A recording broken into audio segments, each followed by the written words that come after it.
going to have a spindly tree that's got no fruit down where you want it. Okay? There's, you know, the tree will just keep growing. That top bud, when they made that cut, I didn't just willy-nilly make that. I made that right to a bud that's now going to be the new central leader or the new top of the tree. Apples, pears, cherries, plums, most of those trees are central leader trees. And this is what I'm talking about on that second page of your handout that shows a little tree. That's a central leader tree. I cut off the very tip of this tree. Okay? If you guys can't see it here, I'll show you the top of that tree. I cut off to a little bud there. Oh, hold on, let me plant that again. That's the new top of the tree. But that's not the most important thing. The top of the tree isn't where your fruit's coming from. The fruit is coming from lateral branches that grow out the side, just like it shows on that worksheet. So what I would do, if I got this tree in the mail in a 3-foot box, I would actually come down here, pick a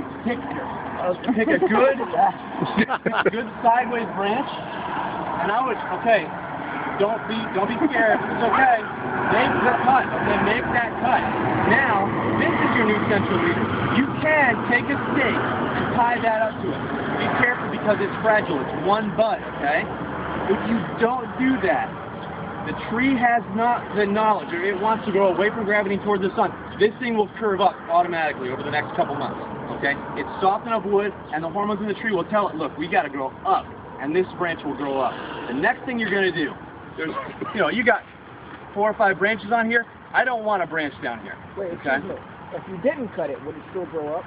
No. If I didn't cut that off, it would grow out. It would grow out, exactly. So if this would be a side branch, the tree is telling it, the tree tells itself grow up. Send the most energy to that top bud, okay? But if you cut it, you trick the tree into saying this is the top bud. Send all your energy there and grow up, okay? How would I stake it? Well, what you tie that with? That you could just use a twist tie or a rubber band or something just to hold that version. Well, you'd put a stake in there. Okay, and we'll put some stakes in later. A piece of conduit, a piece of PVC, or a 1-inch by 1-inch or 2-inch by 2-inch piece of tube of wood, of lumber, you know. And if you've got laying around that straight to go on the ground and throw it up.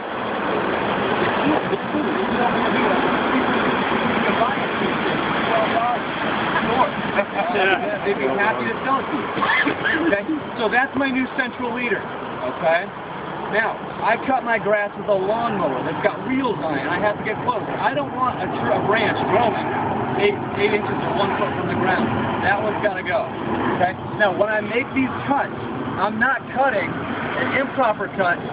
See how that branch gets a little bit wider as it gets to the, it might be hard to see, but the branch gets wider as it gets toward the tree. If I get in there real deep and cut that, I made a huge scar on that tree, or a huge wound, okay?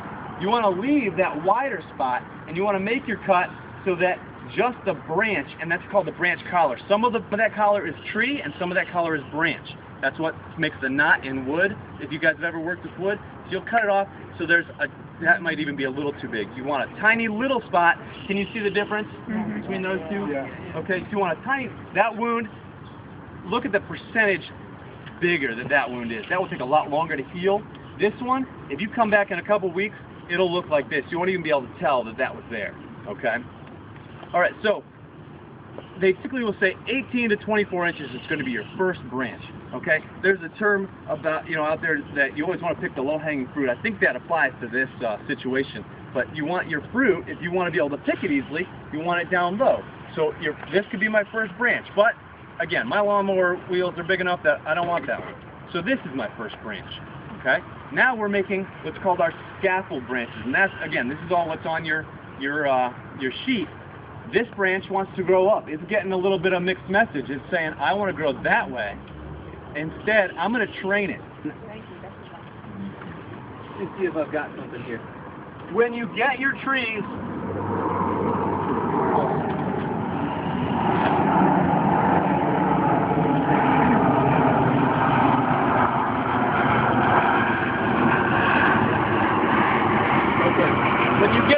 and they're this small, they'll tell you, and I thought I have one, they'll tell you use a clothespin or a toothpick to train your branch. You literally are doing, this is the difference between training and pruning. We prune down here, Now I'm going to train this branch. I would take a clothespin, and it doesn't work on a tree like these back here. Clothespin just isn't going to cut it, but here it might. Clip it to the branch or clip it to the tree, and slide it down till it's pointing that branch out. The branch should not grow any more vertical than 60 degrees. You want it that low or lower. Okay, a couple reasons. First of all, the horizontal branch will be stronger. If it grows like this, every year that it puts wood on, you'll get bark growing in here, and you'll have a weak joint. One year, this is going to get a bunch of fruit on it, and it's going to tear, and there's already some leaves on it. That's going to tear right off, and you're losing a good fruit producer. Also, it's not only is it stronger when it's growing out, but again, this is the tree in the tree's mind, so to speak. A horizontal branch is meant to grow fruit. Okay, a vertical branch is meant to grow wood. If a branch is growing up, it's grows wood. It's going to be you can call it a sucker or a water sprout. If it's growing out, the tree is putting fruit to it. Okay, the tree decides, so to speak, in the fall or in the summer, it's fruit buds for next year. Okay, so it's making that, it's making those buds, and it's going to put more fruit on a horizontal branch and less on a vertical branch. So a stuck in there or a clothespin, something, anything to hold that out is going to get your tree, ready to grow this branch out. These ones are doing great. There's two problems with this little branch. We're right now setting up our tree for the way it's going to grow, okay, into the future. This one is a nice little horizontal branch, but two problems. First of all, it's right across from this one, okay? And it's also direction as this one. It's going to shade this branch when it gets bigger. We're making decisions. You've got to be thinking about 3, 4, 5, 10 years down the road. Where do I want my fruit on this tree? So because this branch is growing right above this one and is also too close to this one, you don't want your branches right across from each other, you're going to take that out. Now I've got 1, 2, 3. We want our tree to be set up like a staircase. 1, 2, 3 branches. My next branch is right up here, okay? It's tiny, yes, but it's going to grow. And this one actually, some of it's dead. I'm going to take the dead wood off, and that bud is going to be a new branch. I'm going to leave these other little ones just to let them go. So next year, well, this one will come up. Next year we'll make a decision about some more that's going to grow, but that's your prune tree. We spent $20 on that big tree, $3, 3 foot long, and we've got a twig left, right? Okay, right. Don't forget, this is your new top, and these are your 4 fruit-producing branches. You're ready to grow some fruit. Even this one that's growing out, this is going to want to grow more lateral branches. I'm going to take this back to a few buds, okay? That's going to tell this branch to grow stronger. It's going to grow some more wood on that, and then it's going to grow more. Now, that is our spring pruning, or dormant pruning, which doesn't exist this year if you didn't already do it, okay? Dormant pruning is a way to do this, and hopefully your tree is still dormant when you get it. No, it wouldn't be, because here's the thing. That was my next point. He said, is it wrong to do it now? No. If you have a shade tree and you planted it now, you might say, I'm going to let all those branches that are on there grow because the tree's going to grow tall. Where I want my branches on that tree is starting at 6 feet up so I don't cut my head on it, or so I don't hit my head on it, so I can hang a swing from that branch. All those branches that are low are going to come off anyway. It's going to be replaced, but they might be providing more. You'll take some of them up and the rest will be providing food for the roots because you want to grow a strong root system for that shade tree. The root system itself, and you only want branches that you're going to want there in 10 years, okay? So you have to make these decisions now, because if you don't, you're hurting yourself next year and into the future when you've got to make bigger cuts, or you have 2 branches that are rubbed on each other so there's a wound there. You want to make your decisions for what branches you want in 10 years today, okay? If you don't make the decision today, right when you plant it, you make more work for yourself in the future. Okay.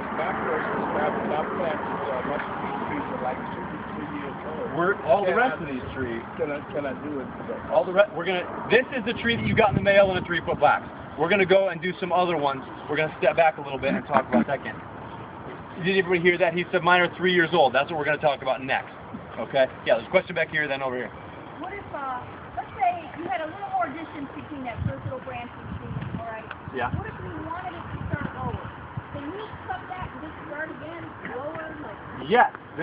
She asked, what if I wanted it to be lower than this? When I got it, if that was my first branch. That is not the only branch that can grow on this tree.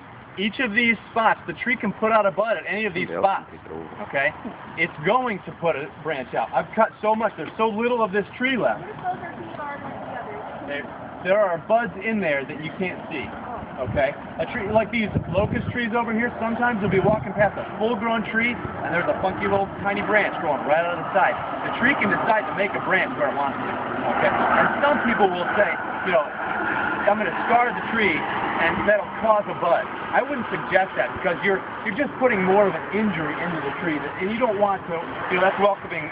Oh, look at that! See, it already is putting a bud out. No, that's just bleeding. You're putting an injury into the tree, and an injury invites insects and invites disease. Okay, you don't want to do that. You don't want to cause a problem. These cuts are necessary, and because it's right on that branch, it's going to heal over very quickly. Okay, that may cause you a bud right there, and it may or may not cause a disease to go in right there. So let it go, and you'll see, especially a young tree like this, is going to put out, somewhere on here, is going to put out more buds, okay? When it's time to prune those, or in the summer, you can do summer pruning. You can just come by and run your hand down and knock those off. If you want to keep one, you say, I want a branch right there, leave that little bud. It's just a couple of leaves, and that's it. Leave that and prune it next spring to be wood. Okay, now one thing about spring pruning, like I said, dormant pruning, that tree has stored up some energy in its roots and in its trunk to grow more tree, right? If I cut off a bunch of tree, where is that energy going to go? It's going to grow into growing more tree, but new branches are going to be coming out. A bunch of vertical branches. You're going to have all that energy to make wood with, right? Cutting, dormant pruning promotes wood growth. Okay? It makes the tree want to grow more wood. So the more cuts you make, the more wood it's going to make. And a bunch of that is going to be suckers, vertical growth, that you can then summer or fall prune. You don't want to really prune too much after July or August. You want to let it go from there because the tree, you're making injuries on the tree, while it's ripening fruit. But if you've got a bunch of suckers going off, you can knock those vertical shoots off any time of the year. Just knock them off when they're early because the tree, you'll be amazed. This branch here, over a year or two, if you don't cut it off, will grow another branch bigger than this, okay? Bigger than itself around. It just, these water sprouts or suckers just grow like crazy, and you want to get those off early. But that summer pruning does not promote more wood growth, okay? Because it's not allowing that energy to get back down to the root after the fruit is ripened. You have a question?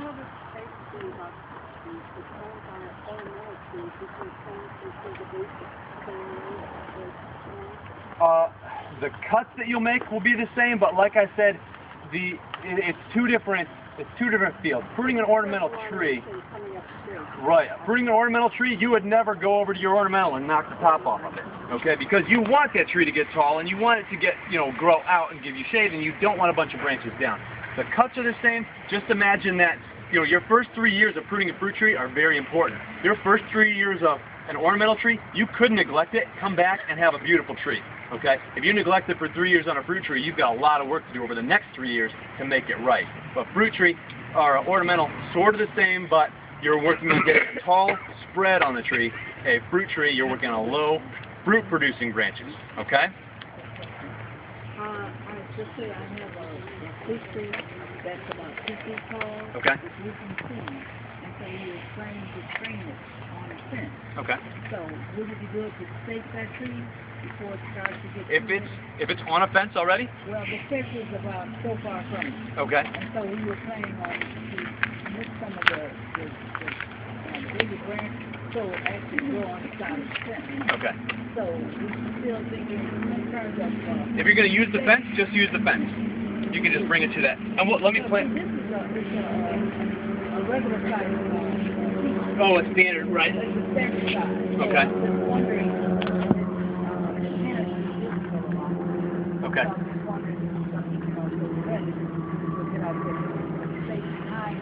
It won't hurt. It's not going to hurt it, but if you can train it so the fence will hold it, that would be fine as well. It's never going to hurt to do the staking, okay? Yeah.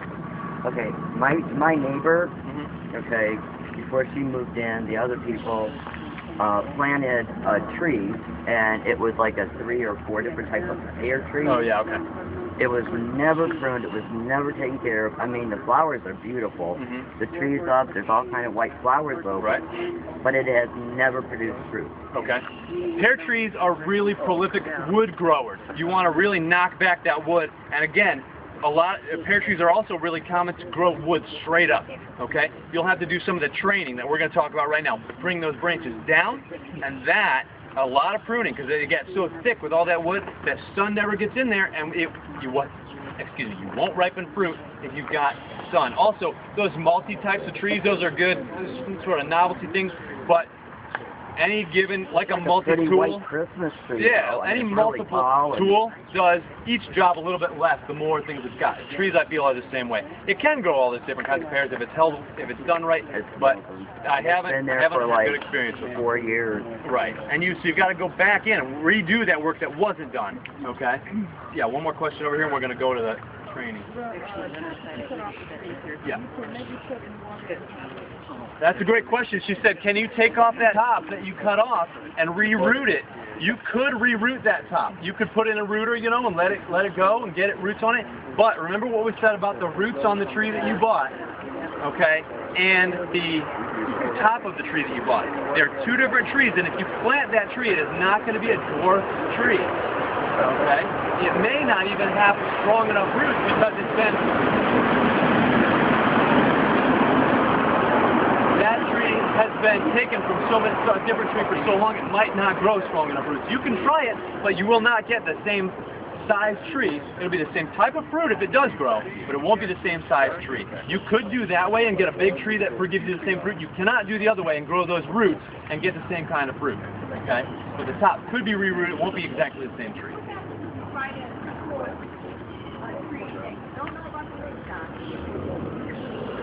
If it's not a dwarf tree, you can do it. You're gonna get a sore arm every spring cutting those limbs off. So if it's trying to grow big, it can be done. You can keep a big tree smaller if you start early. You can't. It's harder to come back down. If you start early, you can keep it smaller. But if you go 1 year, it's gonna get away from you. All those water sprouts, you'll be just snipping away. Like I said, you're just be tired of snipping those water sprouts off. But if you're doing that, that's one situation where you really want to make sure you're doing your summer pruning, because you'll take so much wood off every spring, that'll spur a lot more wood growth right then. So you want to be doing that summer pruning because it doesn't promote wood growth. All right, let's step back here so we don't run out of time.